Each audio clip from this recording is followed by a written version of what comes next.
Hey everybody, and welcome to another edition of Golf Business Live, powered by Supreme Golf. This is the show that is about the game and the business we love, the aforementioned golf. So good to have you and have you here and to see you again.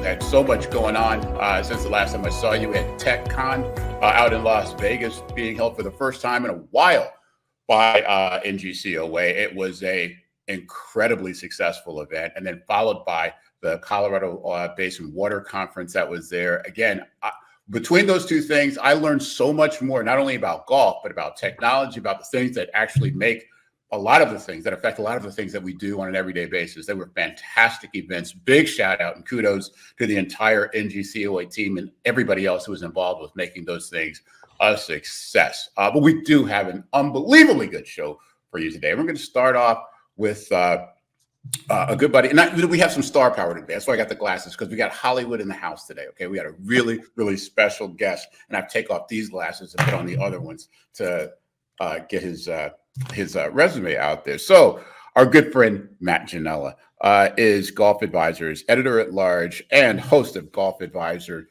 Round Trip travel series on Golf Channel. Matt serves as resident buddy trip expert and captains a collection of VIP trips called Golf Advisor Getaways. Before Golf Channel, Ginella was senior travel editor for Golf Digest and Golf World from 2007 to 2012 and covered courses, resorts, and the avid amateur golfers' annual buddy trips to over 60 destinations around the country, and I think more than that, around the world. He is a consummate professional and one of the nicest guys you will ever meet, because I know that, and I've had the pleasure of meeting him on a number of occasions. Without further ado, let's bring in the one, the only, the great Matt Ginella. Matty Ice, so good to have you on board, brother. How are you? Jesus, I'm not sure that I can live up to that intro. That's quite something. It's great to be here, obviously, and good to have seen you at the both the TechCon and the Colorado Basin, the Water Summit that I'm still processing. Honestly, the amount of information that was flying around in those rooms, the amount of people that were brought up on that stage that were experts in those fields. That was enlightening, to say the least. So it was good to see you. I love popping around and occasionally crossing paths through in this wonderful world of golf that we live in. And so good to be on with you. Yeah, likewise, man. It's really good to see you. And I'm just going to start there, because my journalism career, the shows that I've done, my podcast and work with CBS Radio and that sort of thing, taken me around the country and around the world to play golf and to experience these great destinations. And I always found it funny that either we meet or within 2 days of each other, it could be any place in the world. It could be Wisconsin or it could be like County Kerry. It's like, yes, your friend Matt Ginella was just here. I said you're a good fellow, so we're going to take care of you. It's just amazing how we just sort of crisscrossed the globes together. Is it still fun for you? The golf travel thing? I mean, part of it is work, but is it still fun? Oh man, of course it is. Are you kidding me? It's been one big gigantic blur of fun, and the fun, certainly the travel aspect, as you would know, the actual getting from point A to point B is not easy. Yeah, that's changed. It's not. That part's not fun anymore. That's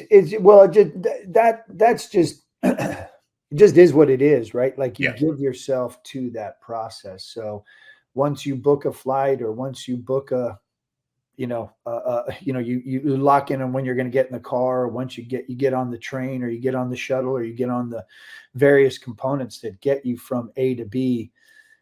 That process is brutal. It's absolutely where you end up sitting on the plane and what's going on around you, and that there's the delays and the missed connections and the rerouting and all of that. Everybody can relate to. That's just not fun.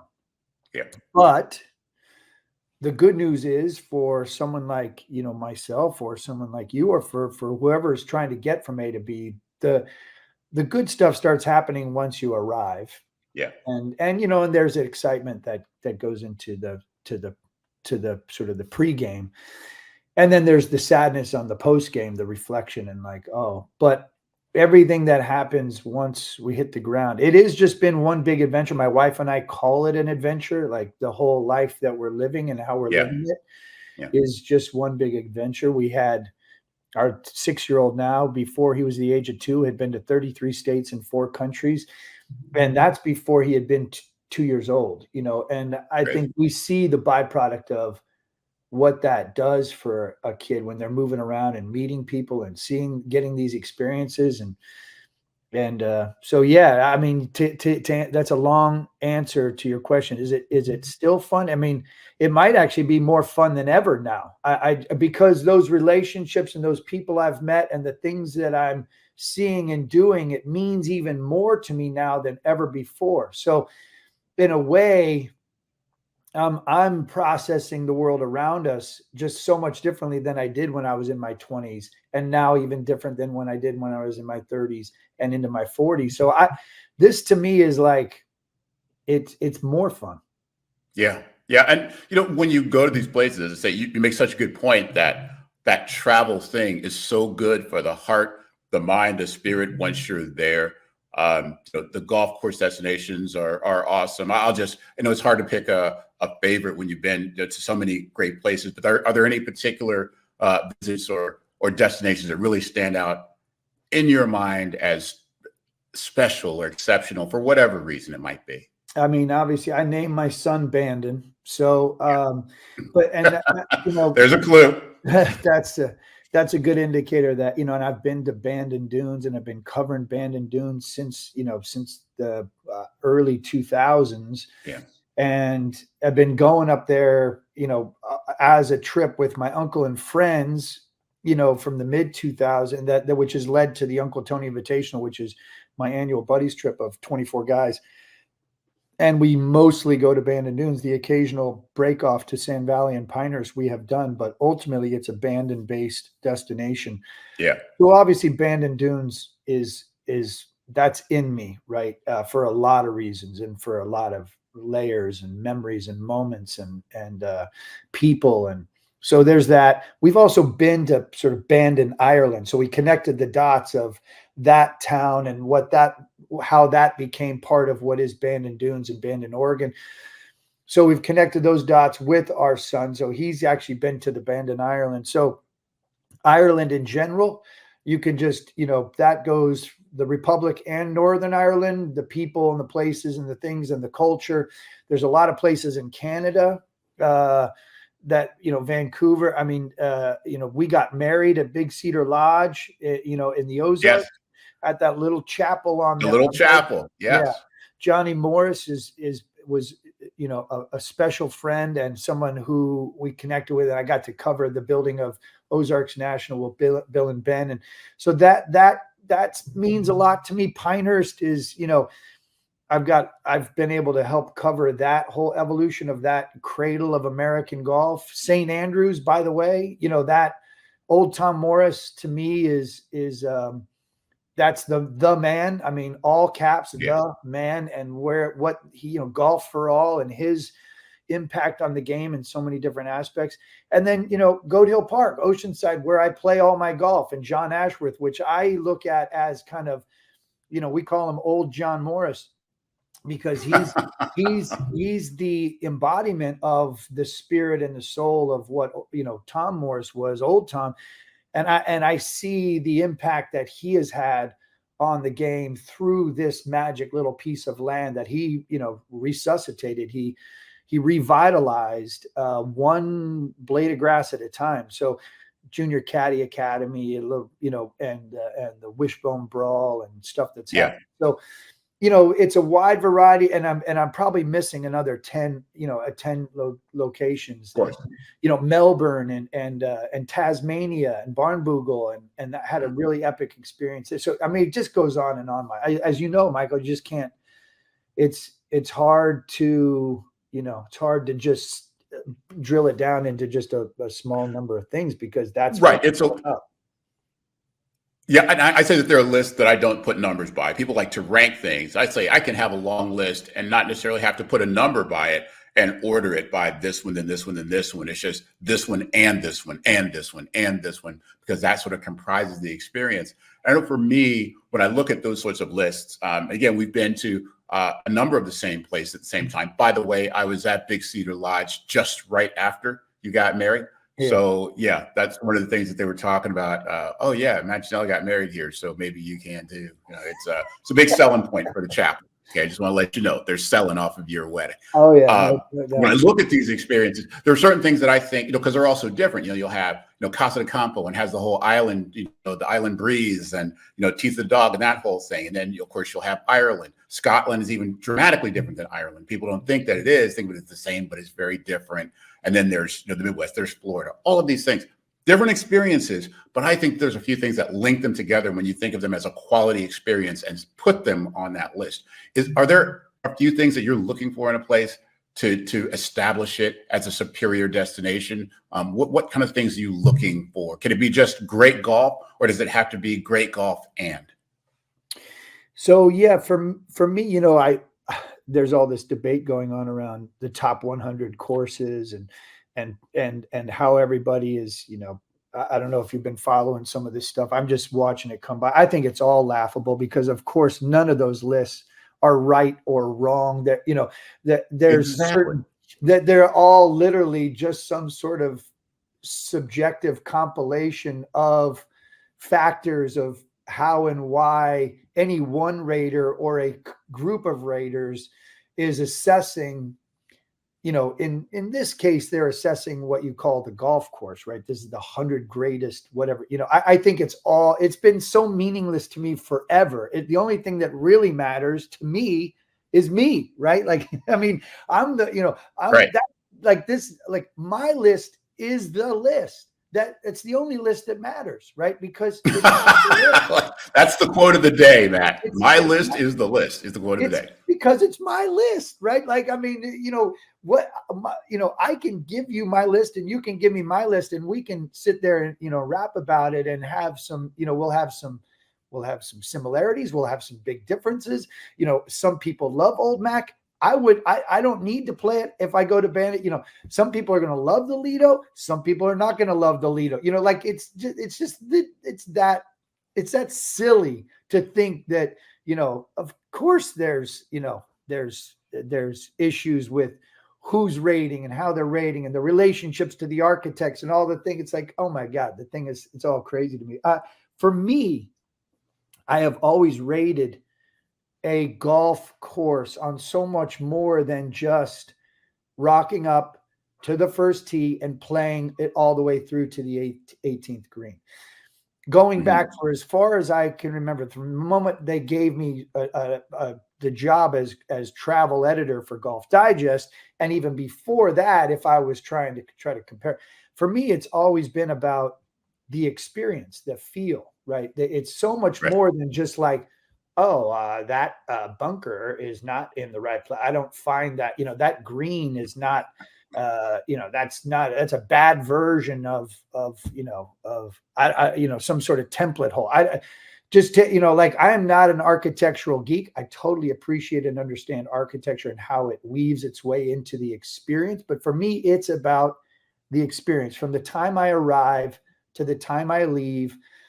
How are people making you feel? And that goes from the person that might or might not be helping you put your bag on the cart, or the caddy that's going to help you, or the person that's giving you the push cart, or the beverage cart experience of what that's, how everything to me factors into, whether I want to come back or not, or whether I'm willing to tell people this is where you need to stay and play. What's your situation? So for me, it's about that feel. Like I can tell right away now, I can show up and be like, oh, this is a well-run facility. This has great leadership. This has great vision. This place gets it, whatever it is.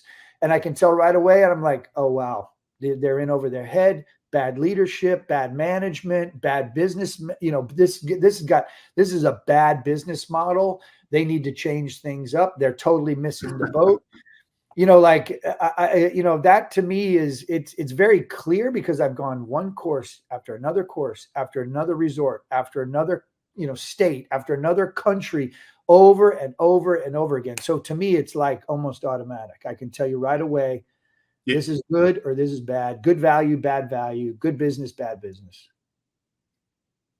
I have the same things. You get a feel for it, a sixth sense, and those things are just apparent to you. And also, it's sort of like the Matrix, right? Other people just see numbers, and I just see good experience, bad experience, customer service, this and that. And a lot of it has to do with now, I think something we're going to talk about a little bit with that AI thing that we talked about at TechCon, that high tech versus high touch, and people getting that balance right for that thing, that high tech versus high touch, how you interact with people is everything. But before I move that topic, just one last question I want to ask you about travel is, almost every place is great, because it's golf and it's people. And even with the work that you do, I know it's a very intense time when you do it because you're doing takes and you're trying to get to the right light and that sort of thing. So it's not just, roll out of bed and do that thing. Is there a place that you've been? How do you handle it when you go to a place that is not really a stellar experience? How do you relate the storytelling there? Do you actually produce those stories, or do you just put that in the can and move on to the next one? Well, see, the difference, the way, we're not, I say the Fire Pit Collective, and we meaning whoever it is that I'm working with on for a production, like whether that is the shooters or whoever I'm rolling with. The difference in the way I have always attacked this travel, segment is that it's not really about me. I'm trying to make it about who we're talking to or who we're talking with. Mm-hmm. And it's about, it's about, I'm trying to tap into and let people make their own decisions based on what we're presenting, if that makes any sense. So an influencer might show up and say, look at me, look at what I'm doing, look at where I'm like for us, we're trying to say, this is the superintendent, this is the director of golf, this is someone who has played here their whole life, this is someone who built the golf course, this is someone who manages the destination, this is the fisherman, this is the local chef, this is the caddy who's been out here, this is the starter, this is the person who hit the first tee shot of all these. For us, it's about turning the camera around. So, and then, and finding, and for me, I'm trying to dig in and understand, like, what is the heart of this matter? What's the soul of this destination? Who's the best spokesperson to speak passionately about? And that can go from Myrtle Beach to Waterville. It can go from, and again, like, it doesn't matter. To me, there's something about everywhere that, someone really loves it. They live there, they work there, they breathe there. They're embedded into the culture of whatever it is that business model. And so I'm going to try to get to the heart of that matter. And sometimes I got to work a little harder than others. Sometimes people don't even understand what their story is or who those special people are. And you've got to say, no. I don't need the new marketing manager that got hired 3 months ago. I need the caddy who's been there for 20 years. Give me that guy, I need the woman who helped shepherd this in the last 3 ownerships. Who's that woman? That woman, when they say, oh yeah, Sherry, she's been here for 30 years. She's seen 4 owners. I want Sherry. Give me Sherry. You know what I'm saying? I'm trying to get to that. So it's not about like whether it's not me or my experience. Like it's about like, give people the best access to what matters about this place and let them decide if they want to go there or not. Yeah, I mean, it's the storytelling, really the storytelling. You come from a print world and you're involved in print things now. And it's the storytelling ultimately is what gets it done. I love that you have that perspective that the story isn't with the camera pointed towards you. The story is the camera pointed at and letting that place, that destination, and the people who create it and live in it and make it operate every day. That's where the story is. It's not necessarily about how you walk and talk and experience it on any one given day. I think that's a really unselfish and quality way to operate. Well, man, I think it's the only way that makes sense to me. I don't, you know, the three tent poles that have guided me through almost everything I do is inform, inspire, entertain, right? I want to make people smarter about the world they live in. I want to inspire them to go see it and do it for themselves. And if we can entertain them, make them laugh or cry or do both along the way, then that, and it's in that order. Those are the priorities. Like, what I can do is try to extract and inform and inspire, and maybe if something fun or funny happens, or if we touch upon something truly emotional and spiritual, and we can tap into that, entertain people, those are my goals. And I don't care if that's 15 seconds or a minute 50 or 15 minutes or an hour 15 minutes. Those are the guiding principles of everything we try to accomplish. Hey, Matt, so before we switch to the conferences that we both attended recently, tell me a little bit about Fire Pit Collective, what it is, what you're doing, and what you got planned for upcoming issues, events, whatever you're doing. It's a great question. This has been it's been a wild ride, for 2.5 years now, approaching 3 years. Here's what I can tell you, Michael, is that it wasn't hard to see that the game was changing in terms of what we're doing as a media outlet in the bloodstream of Golf Channel, linear TV. I could, we were, you could see Barstool and cage rattlers like No Laying Up emerging, and seeing that they didn't need traditional distribution to try to get a following, to tap into a group of people who said, I want more, I'm buying what they're selling, so to speak, right? In terms of content and perspective and opinions. So that was really hard for me, because I was out in the wild and I was talking to advertisers and destinations and sponsors and watching the sort of, the frustration from them to say, you were out here for 5 days, you shot from sunrise to sunset, and you ran a 5.5 minute piece on Morning Drive, and it got seen by X amount of people. And what about all that other stuff that you shot? And I knew, and they knew that we had killed the cow. Only I knew, and they knew that we only ate the fillet. Do you know what I'm saying? Right. Like that inefficiency, that ineffective use of all of that content, that didn't make sense to me, and it didn't make sense to the marketplace, which is why I was already feeling a little itchy, like I need to get out there and try to make it on my own, kind of a thing. Yeah. I probably waited a little too long, and then we started March 2020 and COVID hit, and we are a travel-based business. So the timing wasn't ideal. We had to pivot and kind of diversify the portfolio, and Alan and a variety of other storytellers that we brought in under the umbrella of the Fire Pit Collective. We got too big, we got too fat, too big, too fast, big overhead, and we've had to adjust and rearrange the business model. But here we are in, late October of 2023.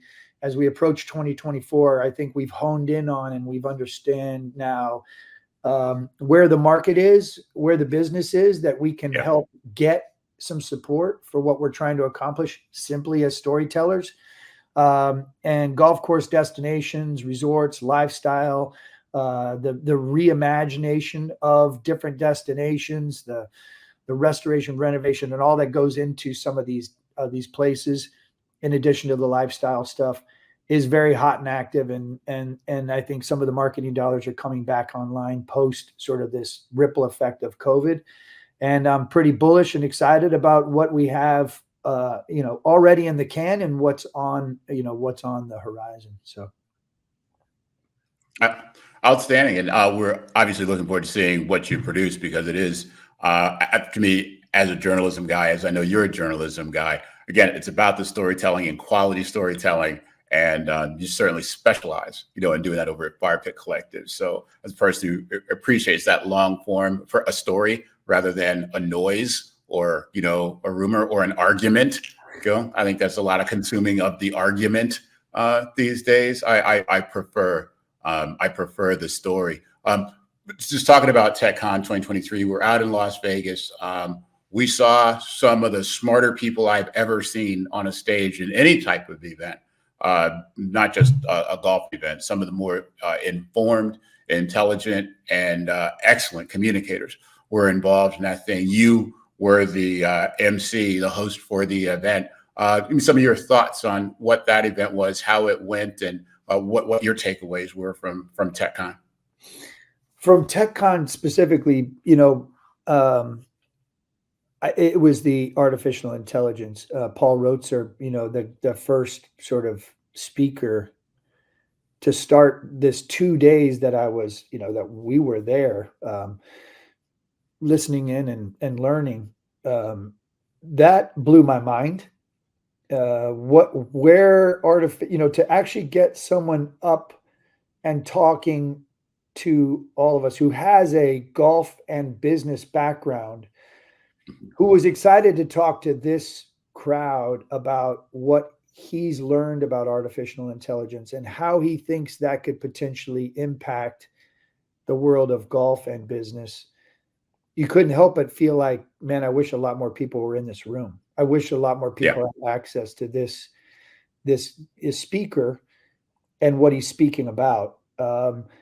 It's pretty clear that even he and whoever is investing in artificial intelligence, which every big company, every venture capitalist that's where the money's going, right? It's into understanding and figuring out and trying to corral talk about a wild, wild west of opportunities. And with that comes a lot of fear and I don't know what I'll throw a bunch of different words on anything related, overwhelmed. The amount of angst and interest, but also head in the sand. Like, I don't want to even deal with it. Around artificial intelligence is mind-boggling. I agree. Like the picture that I had in my mind when I was listening to Paul, because I was in the room doing the same thing, we're sitting next to each other, furiously taking notes, trying to catch up, because I covered that story more from the angle of the people who were doing it rather than the possibilities of the technology. And I had the image in my mind of, you ever see one of those videos where they have like an avalanche of snow down a mountain and like one skier who's like right ahead of that? I felt like I'm a skier and that avalanche is just coming to get me. And, I'll be really, really fortunate if I don't end up as, Frosty the Snowman out there. It is intimidating to a certain extent, but also the idea is that it's doable. That it's doable because it's so available. For $35, you can get the same software that some Fortune 500 company is using, and put that to work for you if you devote the time and effort to trying to understand it. So I think it was a serious revelation for a lot of us who are in the room. And then you had the water conference, which again, water is life, and we know that, and especially in the Southwest. I just didn't know how much goes into it. And again, shout out to Taylor Wall, who programmed the whole thing and talking about water management, water rights, federal, state, local, corporate. Golf courses, top to bottom and back to front. Do you feel like you learned a lot about that one particular aspect of the golf course business, i.e. water? Yeah. And again, I had done a water week for Golf Channel in, I think it was 2015, in which we dug in and we learned about, what's happening at that time with Scotts Valley and Santa Cruz and Paso Tiempo and what was happening with Northern California Golf Association and what they were doing from a technology standpoint in terms of how they were watering Poppy Hills and learning more. And then, John Ashworth's fight to try to get Goat Hill Park and get from potable to reclaimed to bring water costs down. Yeah. In doing that week, that was sort of the start of I'm from Northern California. I now live in Southern California. Yeah. I feel like I've always been somewhat, in the know in terms of like what water is, not just to the game of golf, but, agriculture and therefore then humanity, right? Like what this water thing is a real thing. And, when Don Ray, who's the vice president, PGA of America, who's, in line to become the president, was in the room and got up and sort of said that, water is going to impact a fourth of our membership. So 4,000, upwards of 4,000 PGA pros are going to have to be dealing with some sort of water issue, access, cost, management of water. That's a fourth of that membership. That's just one little thing that keeps sticking in my head. Mm-hmm. I thought it was really nice. I mean, Ash, obviously, when it comes to the National Golf Course Owners Association, like what the owners are doing and that association's doing to try to like get people together is really, that's really impressive and honorable and impactful.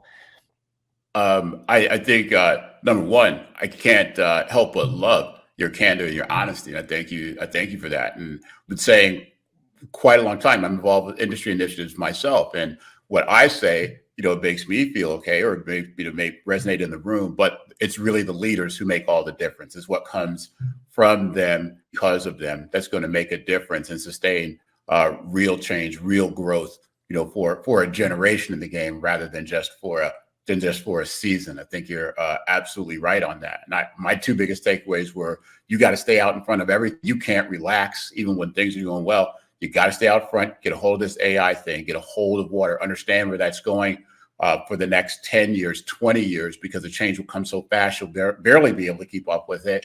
And the other takeaway, I think you'll remember, is don't F with the dead. Because, that's just not. That woman, Colby Pellegrino, the woman, that woman who made that comment, but all joking aside, but she needs to be in front of a lot more people as it relates to golf and water. She was dynamic, well-informed, no mess around, understands the situation, and is making a positive impact on the world we live in. She needs to be in front of more people and answering more questions, because all the questions that she answered were, that day and in that setting that was really impressive. But, honestly, leaders to me in this game are people like John Ashworth, who are doing it, one community at a time. I'm working with Dan Burke, who's running the First Tee in San Francisco, and what they're doing at Golden Gate Park and rallying. They got to rally private funding to try to improve a municipality in which now the city of San Francisco, who guess what city really needs a win right now? The city of San Francisco. Yeah. And guess what's about to be delivered? A big win for the city of San Francisco, because of a guy who runs the First Tee in San Francisco, inspired by Sandy Tatum, who got private funding to make sure that this revitalization of a community asset that is a 9-hole golf course. Jay Blasey is donating his services to make this little less than $30 golf course a massive success for kids and community. Why? Dan Burke is the leader of golf. John Ashworth is the leader of golf. The Western Golf Association and what they're doing for Evans scholars and kids who are getting scholarships through caddy program. Those are the leaders of golf. Two thoughts I have right now, Matt Ginella, is number one, you said that Cody Pellegrino needed to be in front of more people. I think you need to be in front of more people on a more regular basis, given the level, the intensity of and the intelligence of the conversation. So very much appreciate it.